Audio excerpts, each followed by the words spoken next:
When I started investing many years ago, if I knew just a little bit more about how it all worked, I would have been in such a better position now. But hindsight is always 2020. So in this video, I wanted to share 9 steps that every investor should take to hopefully become better, or at least better than I was when I started. Step 1, don't rush. There aren't any deadlines when investing, and nobody's going to shout at you if you don't get it done today. When you start investing, you can easily get caught up in all the excitement and start planning what kind of Ferrari you want. But the truth is, you just need to hold back for a second. I remember when I first started, I think one of the first things I did was trying to buy and sell stocks on the same day and even mess around in foreign exchange markets. That's like jumping into a Formula 1 car having never even tried a go-kart before. It's probably not going to end very well, and it definitely didn't. I tell people to take plenty of time and also enjoy the process of learning, as there is a lot to learn in this space, but I promise that you will understand it all eventually. And once you get past all of the technical jargon, I think you'll realise just how simple it can be. But there are a lot of people out there who like to complicate things and make you think that you can't do it. You definitely can, but just take your time, go grab some of the best books on the topic and watch some of the videos here on YouTube. You might find some of them pretty helpful. Hint hint, I've got quite a few on my channel. Speaking about learning, one of the key things to learn is to wrap your head around the different kinds of investing accounts. Now this will depend on where you live in the world, but here in the UK, for example, you'll want to understand and make sure you understand the benefits of something like the individual savings account, or ISAs. Now these kinds of accounts allow you to invest up to £20,000 per tax year completely tax-free, which is way more than lots of other countries get. There are a few different kinds of ISAs and a few different rules that you want to understand. Now for example, a lifetime ISA might be a good idea if you want to save up for a house, as you can get up to £1,000 given to you maximum each year if you deposit £4,000 on your side. But just be warned, if you don't end up buying a house or you want to take that money out early, then you will get penalised, or you'll have to wait until retirement. Now on the other hand, something like a stocks and shares ISA could be a great option if you want to build up your investments over the long term. Now this account again lets you invest up to £20,000 per tax year with no taxes to worry about on any dividends or capital gains. And there are no penalties for taking your money out any time, just in case for some reason that you ever did need to access it. As usual though, I've left out a lot of details and I'm not a financial advisor, so please do make sure you do your own research and seek out help if you need it. Oh, and one more thing on this point before I forget, you can get the kids involved as well. There are all kinds of junior versions of these investing accounts that you can set up for your kids to get them started. If you're lucky enough to be able to do this, then this could be a really good chance to start that learning process early, and you'll never meet an investor who says that they wish they started later. Also, I've got some links in the description where you can get some free shares or free cash once you get started. Don't forget to check them out later, and thank you to the hundreds of people who have used them all so far. This next point is really important, but one that often gets skipped over. Get your house in order first before you invest. I know we all want to rush into the stock market and we see other people with loads of money that they made on that latest hot stock rally. But if the crazy stock market of the last couple of years has taught us anything, it should be that the best investors are the ones who are able to keep a calm head through all of the ups and the downs. And you can only do that if all of the rest of your finances are in good shape. So when I say this, I mean things like paying off high interest debt, as that's a really good first step. There's no point having a credit card balance with 15 or 20% interest when you invest. Get that paid off first, as that's a guaranteed return. The stock market could drop in the short term and that money would have been better off paying off that debt. Also, I know you've probably heard it all before, but you need an emergency fund or some kind of cash outside of your investments that you can use if something happens.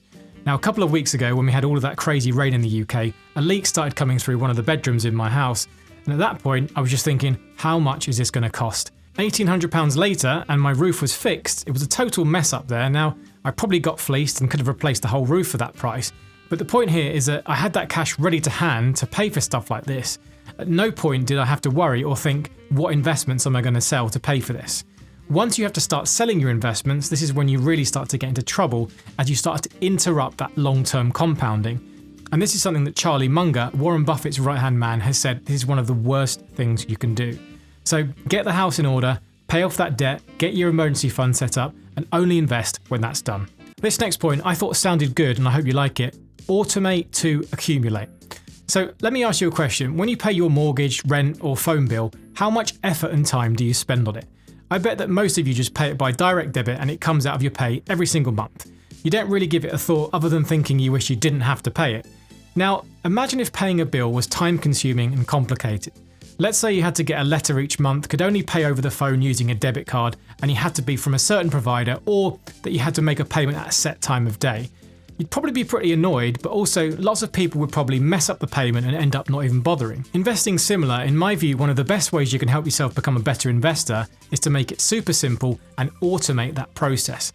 For example, every month without fail, I now make sure that I invest into my stocks and shares ISA. It comes out my bank account, gets invested, and it's just like a bill or my mortgage. Rain or shine, it gets done. I think the danger is, just like other bills, if you start to pick and choose which months you invest because you think it's a bad time to buy or that there's some kind of recession coming, you end up second guessing yourself, and this leads to all kinds of issues. It's a bit like that tip that says you pay yourself first that some financial experts like to say, and investing's no different. So keep it simple, make it automatic if you can, and in the long term, you should do pretty well. And on that point, you have to put your long-term hat on. I know it's boring, and I know we want to get rich quick, and there will always be part of our little monkey brains that falls for scammers, but investing really only works in the long term. So let me show you what I mean. Let's say you started investing in 2022 and put everything you had into the stock market. Let's just assume it was the S&P 500, as this is really easy to look at. Now, after the end of last year, you would have had lost almost 20% of your investments. Not a great start if that's what you did. But as a long-term investor, you have to ignore that and just keep on going, as if you sell out just because things went down, then you end up like lots of other investors who unfortunately end up losing money year after year. Here's another stat that should show you how powerful long-term investing is. Now, if you invest for a period of 20 years, there's never been a time period in history where you would have lost money. Between 1 and 20 years, obviously anything can happen, and you might do very well even in just a couple of years. But time really is the key here. So sure, the best 1 year period might have been more than 50% gain, but also in a year you can lose more than 30%. Now, only time helps smooth all of that volatility out of the stock market. From my own personal viewpoint, I can definitely say that the longer you invest, the easier the ups and downs get, but it's still never easy to see things go down completely because we are human after all. Speaking about the stock market itself, if you want to be a better investor, you don't have to pick stocks at all.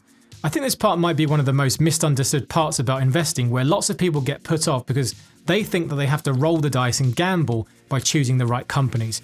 But in reality, you don't have to know anything. So here's where index funds come in, and they're probably one of the greatest investment tools that have ever been created. So rather than pick individual companies like Apple, Tesla, and Microsoft, an index fund would buy all of these companies. It would have them all based on their current size. The bigger the companies, the more they'd take up on an index, kind of like the Premier League in football. So rather than trying to pick the winners, you own all of the companies of all of the teams, and your investments grow as the stock market grows.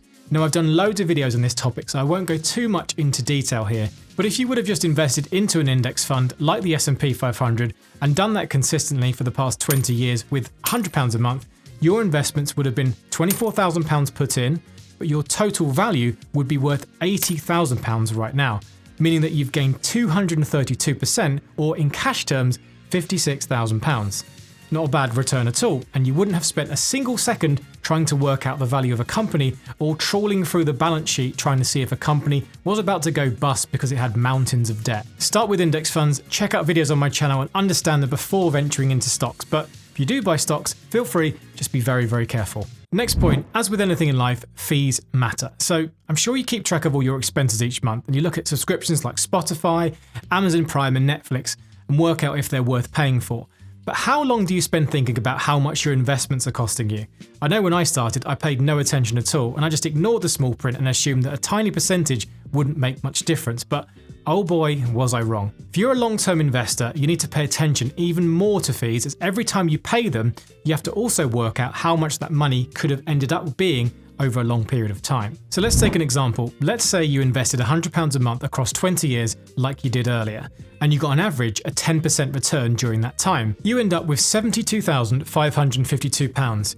Now, what if you were paying fees of 1% a year? It doesn't sound like a lot, but it does. Look how much you can add up over time. So now we'll do the same situation, except rather than getting 10% a year, we now only get 9% a year. Watch what happens to the number. In that scenario, your investment becomes worth £64,000. That's 12% less than before. So just be really, really careful. There are lots of different kinds of fees. You'll want to look out for platform fees, transaction fees, and even foreign exchange fees on whatever platform you use. Again, as I mentioned before, the platforms that I use myself with links to below are either free or very low cost, as this is something I'm extremely careful on. So please make sure you fully understand fees before jumping headfirst into your first investing platform. Although this is nearly the last one, this is by no means the least important.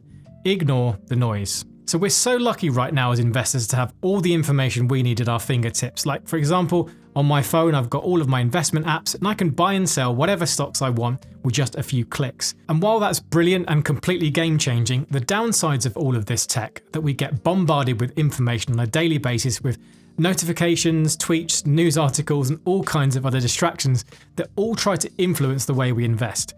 Unfortunately, again, with our little chimp brains, we're attracted to negative news stories, and anything that makes us fearful tends to get our attention, and investing news stories are no different. Some of the best advice I've heard just says, ignore the noise, or at best, don't let it change your investing approach. We're all guilty here on YouTube of trying to stand out, and sometimes a thumbnail might look like the end of the world, similar to a headline does in a newspaper. But often the details in the video or the writing in the article isn't quite as bad as the thumbnail or the headline made out. Often the best move we can make as investors is no move at all, and certainly shouldn't be changing our strategy based on something that makes us angry or worried. Pretty much like anything in life, don't make decisions when you're hungry or tired because they usually end up pretty badly. Just go back to some of the previous lessons, stick to the plan, think long term, and keep on going. Now here's the final step. You might think this is a weird one, but I think we need to share our own experiences more. There's no point doing this whole investing thing alone, and if anything, here in the UK, we're all pretty bad at this compared to other countries like the US. So I'm actually going to ask you all to do something for point number 9. If you made it this far, I'd love for you to add in your own step that I might have missed in this video and write that down in the comments. I know from previous videos there's quite literally hundreds, maybe thousands of years worth of investing knowledge between all of you out there, and many regulars have been investing for loads more years than I have. So to help everyone out, drop in your best step, and then what I'll do is pin your comment after a couple of days when I choose the best one, or maybe we'll choose the best one whoever got the most upvotes, and that will complete the 9 easy steps to become a better investor. And on that note, leave a like on the way out, and as always, happy investing.